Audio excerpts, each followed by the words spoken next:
The Galactic Concord Council gathered in the great crystalline amphitheater of Xylos Prime, a place where light bent through walls of living quartz, and voices echoed with unnatural clarity. Delegates from 37 starfaring species sat in concentric rings, their forms as varied as the worlds they represented, some scaled, some feathered, some made of shifting light or hardened metal. At the center of it all stood High Arbiter Krelix, his long limbs wrapped in robes of deep violet, his voice low and measured as he addressed the assembly. For centuries, the Council had watched humanity with growing unease. Earth's species had emerged from a violent past, yet they climbed the stars with startling speed. They built ships that bent space, created machines that learned like children, and sent signals into the void not with demands, but with songs. That was what troubled the Council most. Not humanity's weapons, but their openness. Their willingness to share. Their strange belief that knowledge belonged to everyone. Now, after years of debate and dozens of incident reports, some real, some exaggerated, the Council had reached its decision. Humanity was to be banned from interstellar travel. All human vessels outside the Sol system were to return immediately. No new launches would be permitted. Trade, diplomacy, even scientific exchange would cease. Earth and its colonies would be sealed off like a wound the galaxy refused to let bleed further. The vote passed without a single dissenting voice. Not because every delegate agreed, but because no one dared speak against the tide. Fear had become policy. Far from Xylos Prime on Mars Colony Theta, Jack Miller sat alone in his small observation dome, watching the red dust swirl outside. He wasn't a soldier or a politician. He was a xenolinguist, one of the few humans who could listen to alien tongues and find meaning in their rhythms. For 10 years he had worked with the Veln, the Kalis, even the reclusive Sylth, trying to build bridges of understanding. He had believed, truly believed, that peace was possible through words, not weapons. Now the official council transmission played on the screen before him. The decree was cold, final, and absolute. His hands trembled slightly as he reached for his comm unit. "Lena," he said when she answered. Her face appeared on the screen, sharp eyes, dark hair pulled back, the faint smudge of grease on her cheek from working on a sensor array. "You saw it. I saw it," Lena Ortiz replied, her voice quiet but steady. She was an astrophysicist by training, but on Mars she fixed everything from atmospheric scrubbers to long-range comms, practical, brilliant, and stubborn as Martian bedrock. "They think we'll just shut the door and pretend we never left Earth." "They don't understand us," Jack said. "No," Lena agreed. "They really don't." Outside, the colony hummed with routine. Oxygen recyclers whirring, transport drones zipping between domes, children laughing in the hydroponic gardens. Life went on even as the galaxy turned its back. But Jack knew this was more than isolation. It was erasure. The Council wasn't just banning ships, they were trying to unwrite humanity's place among the stars. What they didn't know was that humanity had already moved beyond borders. Years earlier, long before tensions peaked, Earth's United Science Directorate had launched Project Diaspora. It wasn't a secret military program. There were no warheads, no spies, no hidden agendas. Just small unmarked probes, no bigger than a cargo crate, loaded with data cores containing everything from Beethoven symphonies to open-source fusion schematics, from folk tales to quantum algorithms. These echo probes were designed to drift silently through unclaimed space, powered by solar sails and patience. They carried no weapons, no transponders, no demands. Only an invitation: if you find this, learn from it, use it. Share it. The Council had dismissed the project as sentimental nonsense. Primitive data dumping, one delegate had scoffed. Like throwing bottles into an ocean no one sails, but space wasn't empty. And curiosity was universal. Jack remembered the first time a Veln scholar contacted him, trembling with excitement because they'd found a probe near their homeworld. They'd played a recording of a human lullaby to their newborn and wept at its simplicity. That moment had given Jack hope. Now that same hope felt fragile, threatened. "They'll come for our ships next," Lena said, breaking the silence. "They'll blockade the system. Cut off comms. Maybe even station enforcers at the edge of Sol." "Maybe," Jack said.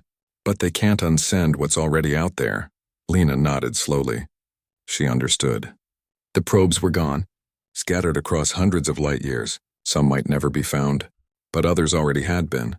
And once an idea takes root, it's hard to pull it out without tearing the whole world apart.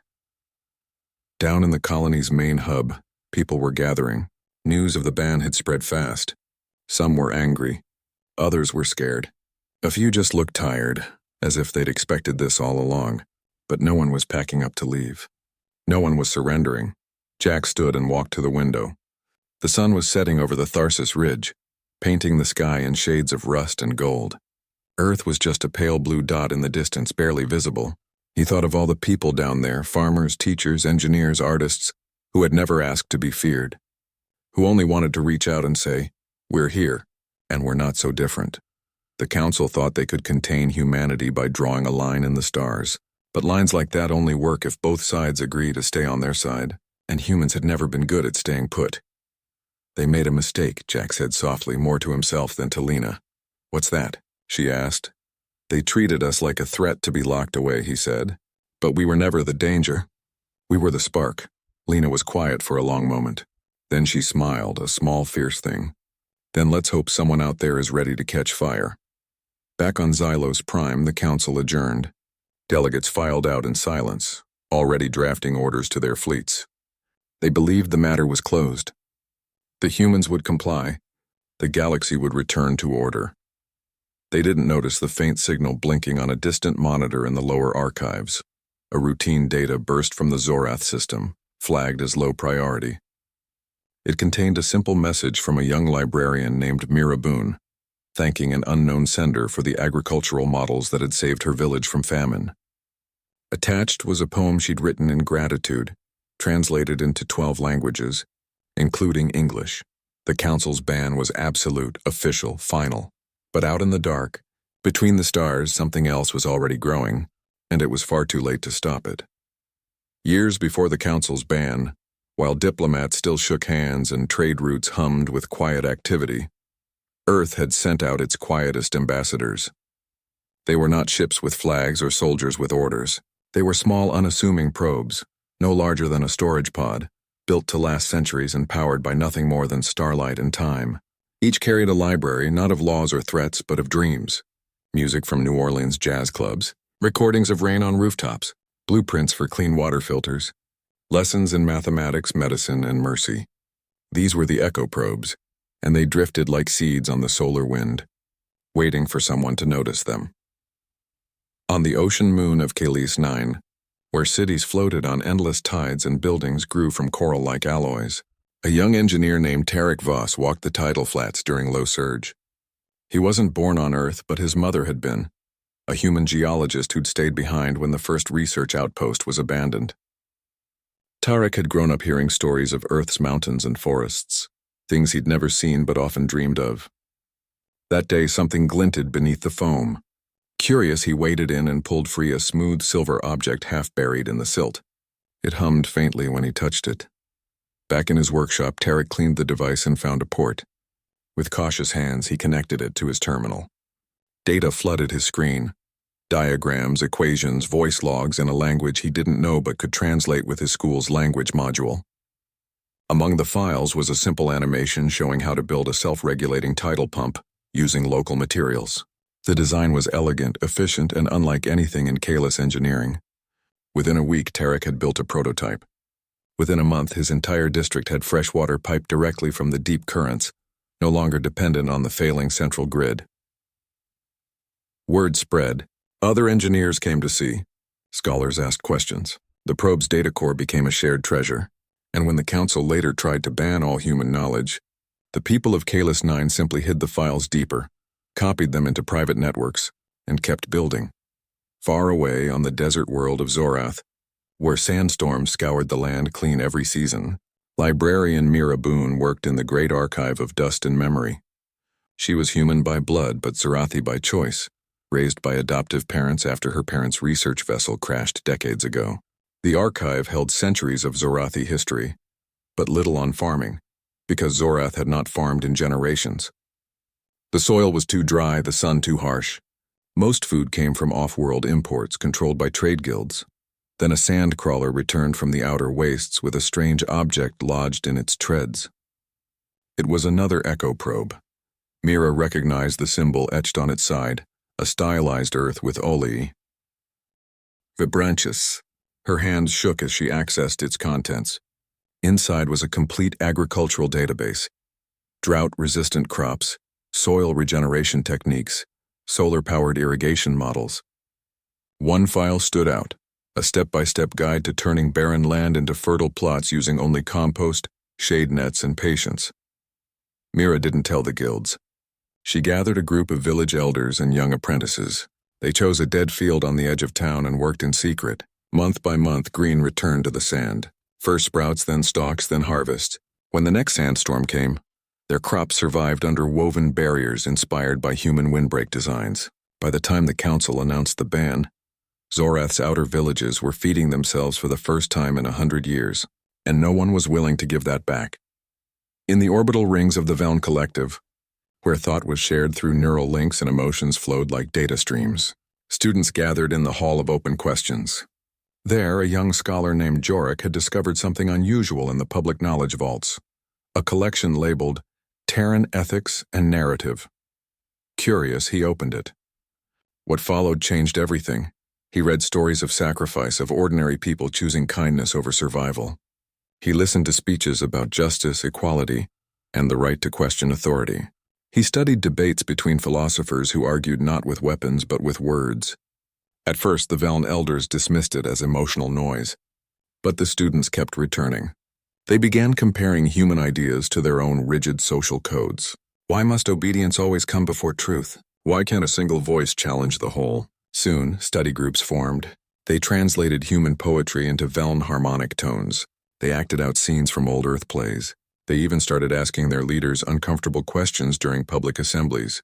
When the council ordered all human materials purged from academic systems, the students backed up the files onto personal crystals and passed them hand to hand like sacred texts.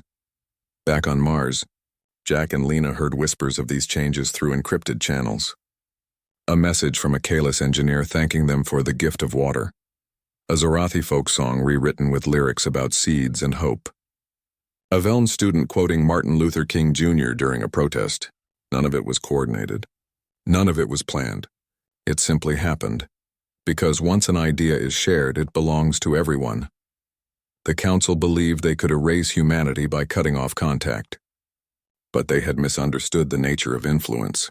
You cannot ban a song once it's been sung. You cannot unteach a child how to grow food. You cannot silence a question once it's been asked. Jack watched a new transmission from Zorath, one showing a field of golden grain swaying under twin suns. Lena pointed out a detail. The scarecrows in the field wore old Earth baseball caps, a small, quiet joke only humans would understand. But the Zorathi were using them anyway. Not as mockery, but as tribute. They're not just using our knowledge, Lena said. They're making it theirs. And that was the real victory. Humanity hadn't conquered anyone. They hadn't demanded loyalty or tribute. They had simply offered what they had, and the galaxy had chosen to accept it.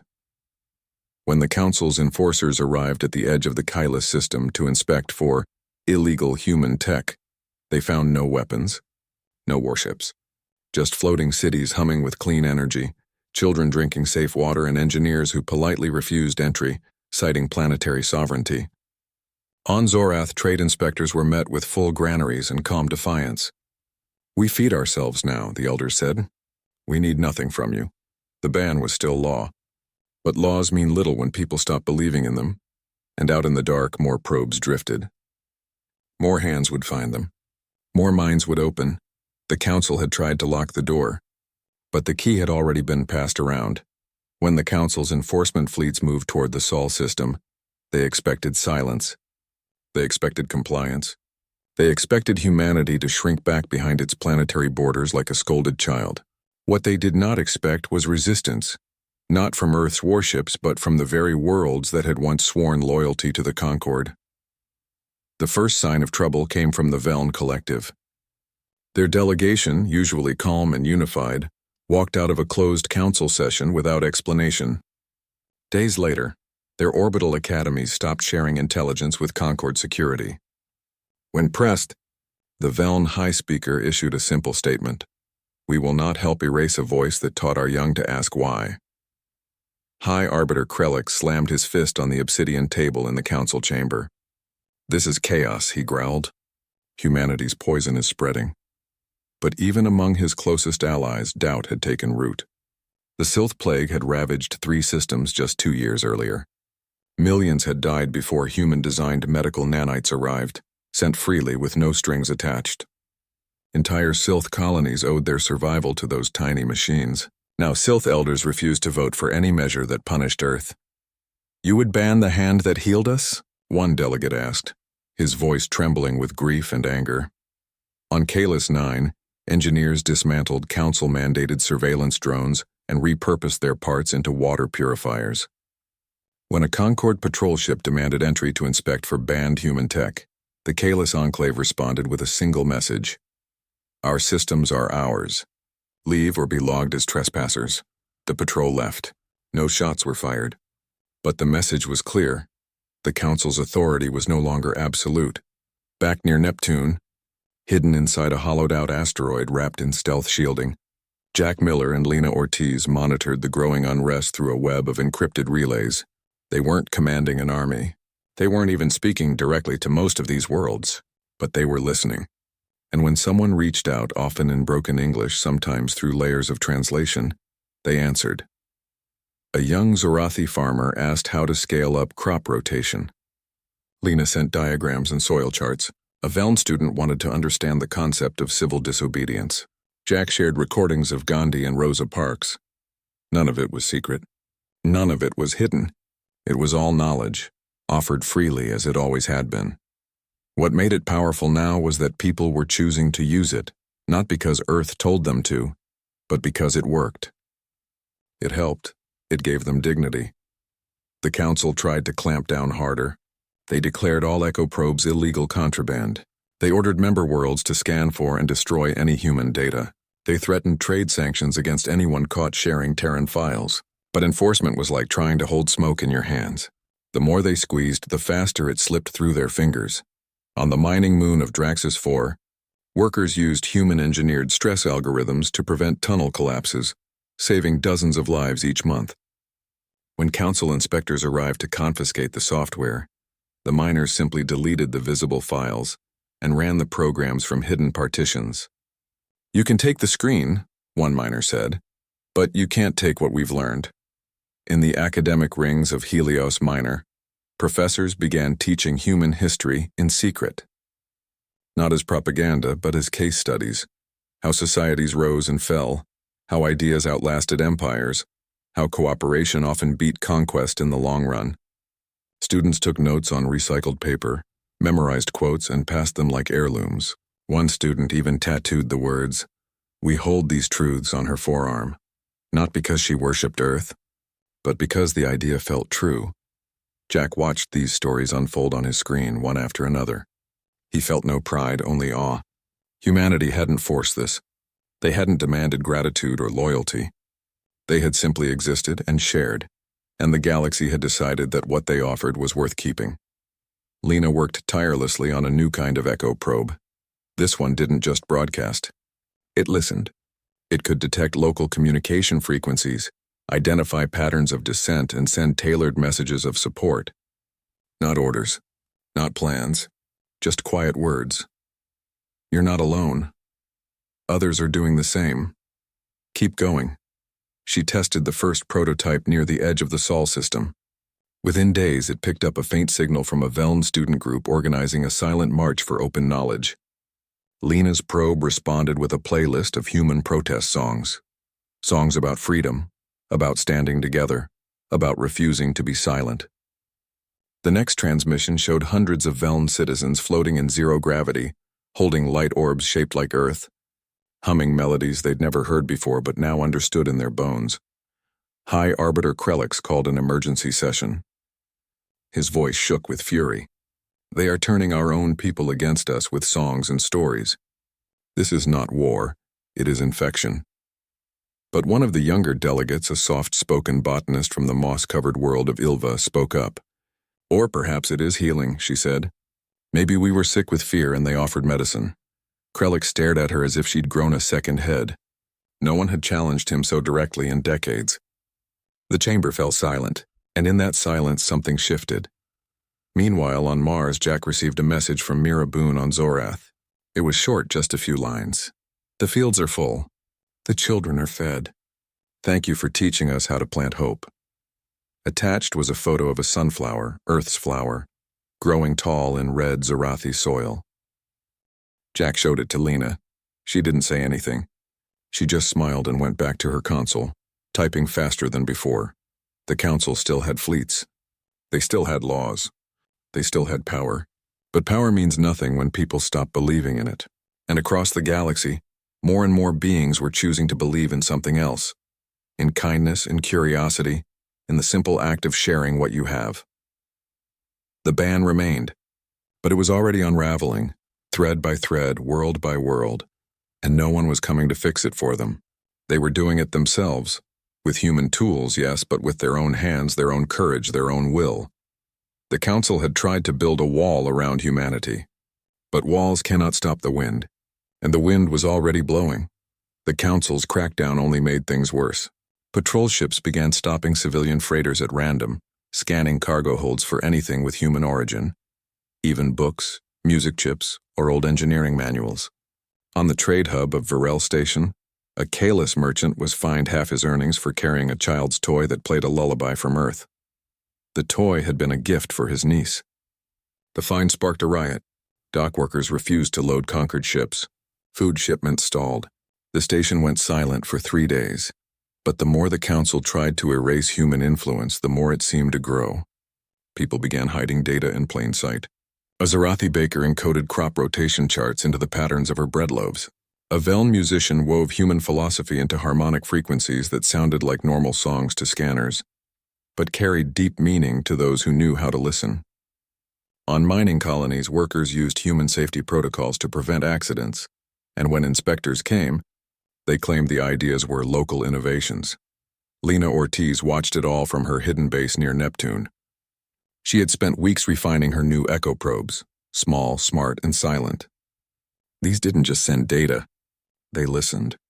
They learned.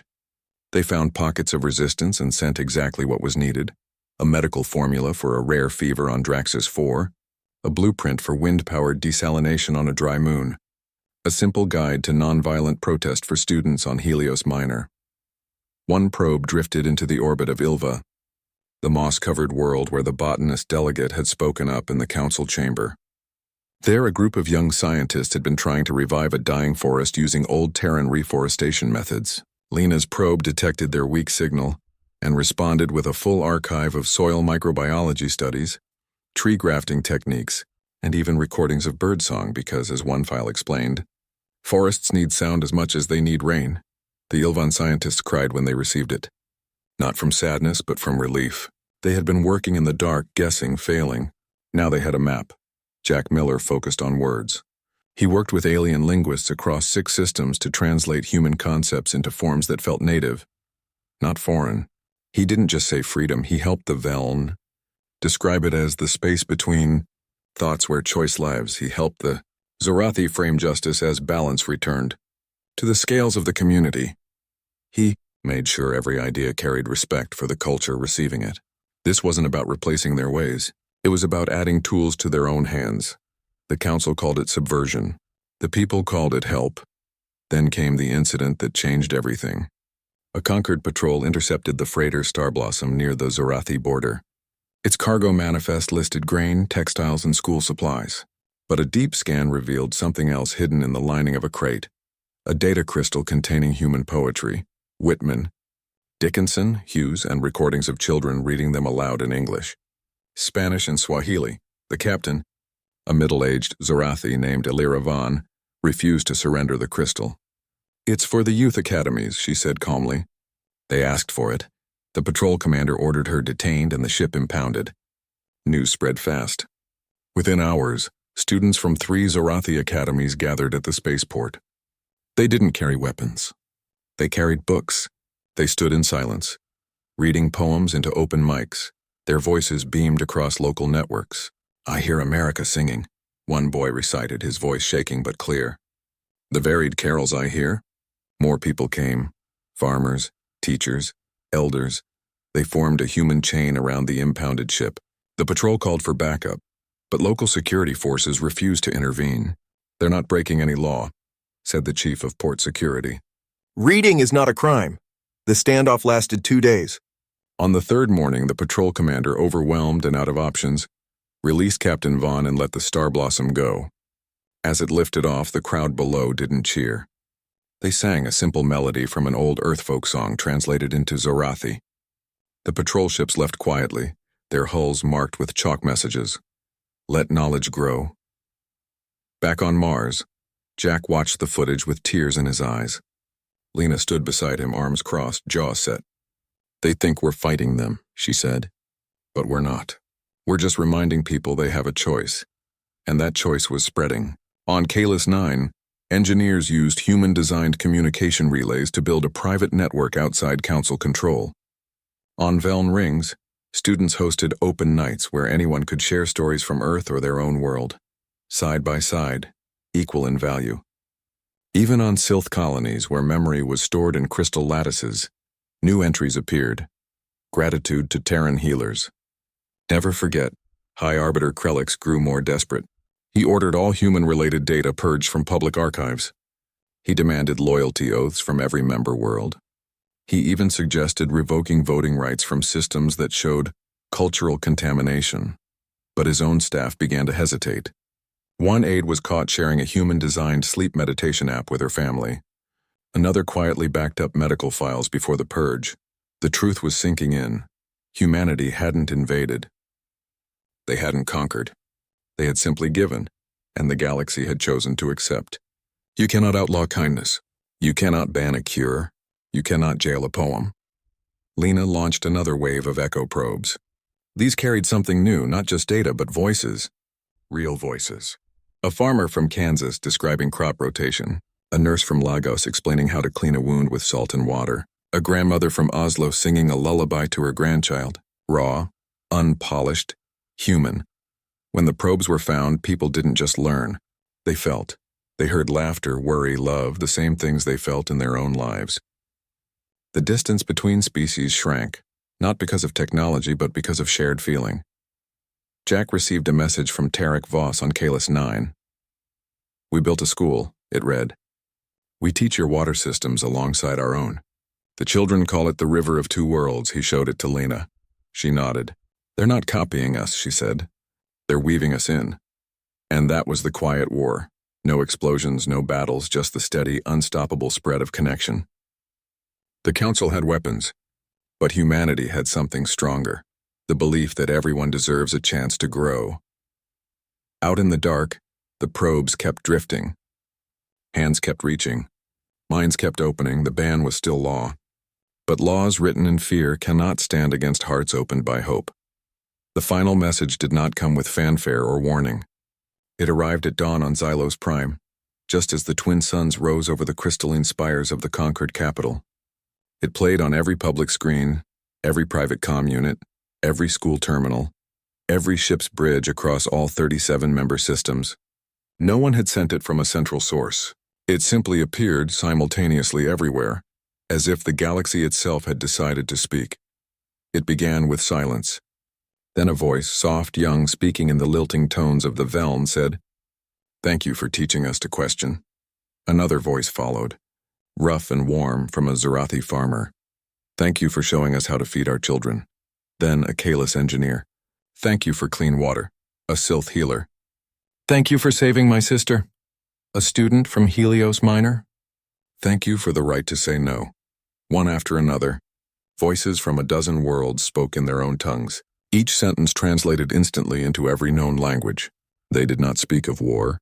They did not demand justice. They simply gave thanks for songs, for seeds, for schematics, for stories. And woven through it all was human music, a piano piece, a folk tune, a child's laughter, the sound of rain on leaves. High Arbiter Krelix stood alone in the empty council chamber, watching the broadcast on the great central screen. His robes hung loose on his frame. His hands trembled. He had expected rebellion. He had prepared for riots, for fleet battles, for secret human armies rising in the dark. But this quiet chorus of gratitude was something he could not fight. You cannot arrest a thank you. You cannot outlaw a memory. His aides had stopped answering his calls. The security forces refused to shut down the broadcast. It was too widespread, too deeply embedded in civilian networks. Even the Council's own archives had been quietly updated overnight with public logs of every human contribution, medical breakthroughs, engineering aids, cultural exchanges. Someone had added a single line at the bottom of each entry, shared freely. No payment requested. Krellick sat down heavily in his chair. For the first time in his long life, he felt not anger but shame. They had feared humanity because they did not understand them. And in their fear, they had tried to erase a light that was never theirs to control. On Mars Colony Theta, Jack Miller and Lena Ortiz stood on a quiet hill overlooking the rust-colored plains. The broadcast had played there too, piped through the colony's speakers. People had gathered in silence, listening as alien voices honored their world. No one cheered. No one cried out in victory. They simply stood together, shoulders touching, watching Earth rise over the horizon, a pale blue jewel in the black. They didn't need us to win, Jack said softly. No, Lena replied. They just needed us to be honest, and that was the truth. Humanity had never asked to rule. They had never demanded worship or tribute. They had only offered what they had, sometimes messy, sometimes flawed, but always given with open hands. And the galaxy, in its own time, had chosen to accept it. Back on Earth, in a small village in Kenya, a girl named Amina used a solar-powered tablet loaded with human and Veln math lessons to teach her younger brothers. In a floating city on Kalis 9, Tarek Voss showed his students how to combine Terran water pumps with native coral filters. On Zorath, Mira Boone walked through fields of wheat and sunflowers, her hands brushing the stalks like a prayer. In the Veln rings, Jorik led a new class, not on obedience, but on listening. The Council's ban still existed on paper, but no one enforced it. Patrol ships ignored human comms. Trade inspectors turned a blind eye to data crystals labeled poetry. Academies openly taught Terran history alongside their own. The law remained, but it was empty, like a shell with no creature inside. Jack and Lena returned to their work. Not as heroes, not as leaders, but as listeners and helpers. They kept sending probes, not to conquer, but to connect. Each one carried less data and more dialogue. Questions as much as answers, invitations as much as instructions. What do you need? What can we learn from you? Let's build something together. The galaxy was changing. Not because one species had won, but because many had chosen to share. Walls built on fear always fall, but bridges built on trust grow stronger with every step. High Arbiter Krellick resigned the next day. He left no statement, only a single note on his desk. We were wrong. His successor, a young delegate from Ilva, called for a new session, not to enforce bans but to open channels. The first motion passed unanimously. Restore full diplomatic and scientific exchange with Sol system. But by then, it hardly mattered. The connection was already alive. It lived in classrooms, in farms, in hospitals, in songs sung under alien stars. Humanity had not returned to the galactic stage with a fleet or a flag. They had returned in the hearts of those they had helped, and that was a presence no law could remove. Jack looked up at the sky. Somewhere out there, another probe was drifting, waiting to be found. Somewhere another hand would reach for it. Another mind would open. Another world would grow. The Council had tried to lock humanity away. But ideas do not need passports. Kindness does not ask for permission. And hope, once planted, cannot be uprooted. It was already too late.